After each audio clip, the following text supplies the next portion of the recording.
Poker face. Poker face. Poker face. Hey folks, welcome to another edition of Random Questions. We are here today with the professor, Howard Lederer, right in the middle of the 10K horse here at the LAPC. What do you think of the new Matt Savage structure and how the tournament's going? I think it's a great structure. I mean, you look at it and it's got every level in there you'd want to have. 80-minute levels now, starting with day 2, I guess, for the rest of the event. So, as skillful as you can make a limit tournament, limit tournaments tend to get a little,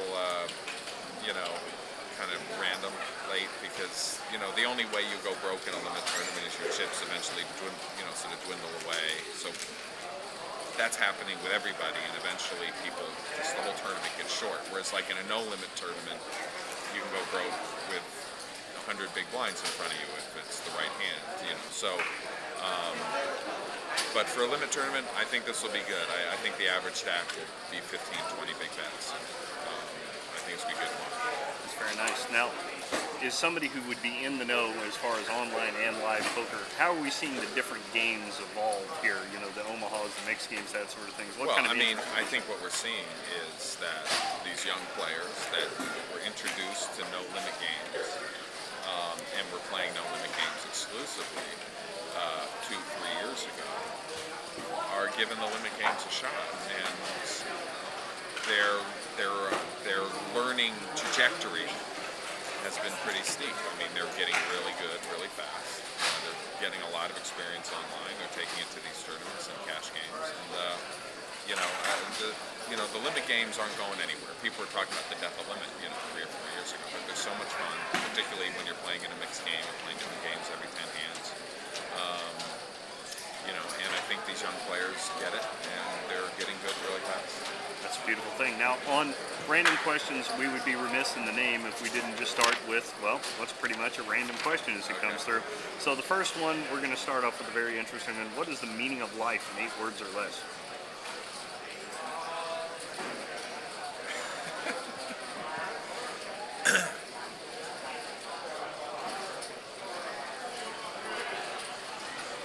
Cherish it. I'll say with 2 words. That's beautiful, very concise. What member of your family drives you the craziest?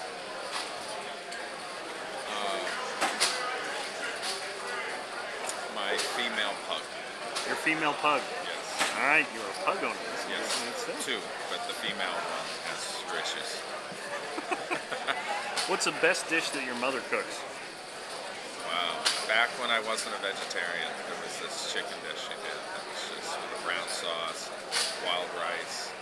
Is it enough to make you come off the lifestyle diet? No, it's not. All right. No, because she's offered to cook it for me. She's still alive, but she knows that my days of eating chicken are past me. That's all right. Yeah. What in this world, if it's just one thing that just immediately gets under your skin and pisses you off, what is it?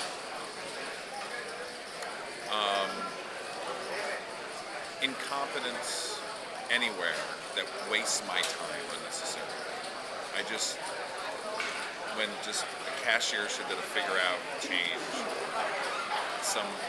just those kinds of things where people should just know how to do their job, and the fact that they don't cost me time, that gets under my skin. Fair enough. Who's your favorite actor and why? Favorite actor?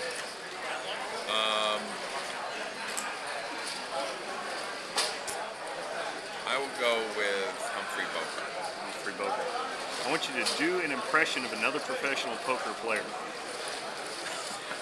I am really bad with impressions.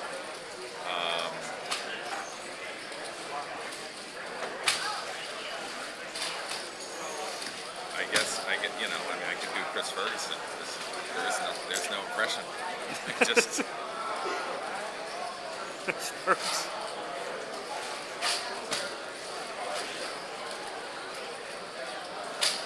right, sunglasses. I could do it better. In the hat. We get it all together. Exactly, in the hat. That's good. What's your least favorite smell? Least favorite smell? These are tough questions.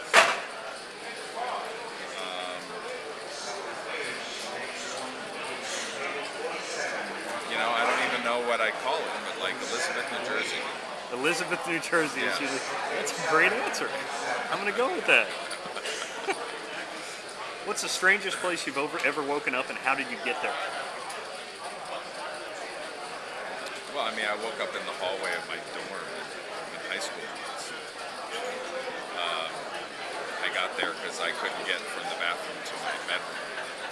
I mean, to my dorm room one night. So I have a little too much fun.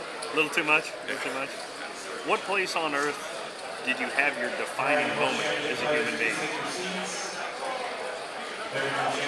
Well, that's actually an impossible question for me because I'm not a believer in defining moments. Okay.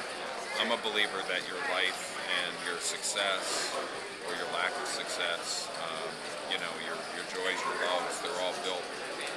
It's all a whole series of moments and decisions and things. I just don't believe in one, like there's this one thing that changed everything. There's no such thing. That's perfectly fine. So on that same vein, if life is ever changing and evolving, is there one point where you can point out the biggest disappointment and the biggest achievement in your life, or is it level?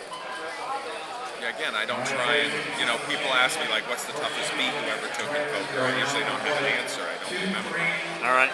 Well, that's the call down from Matt Savage. Okay. I'm having a great time. I wish we could go a little bit longer.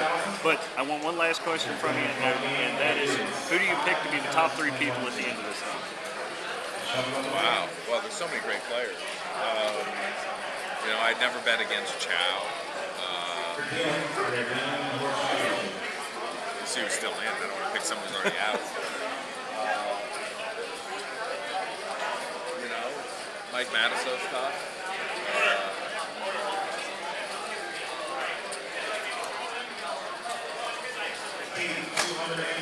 Kenny Train. Yeah, Okay. I think it's all pretty early.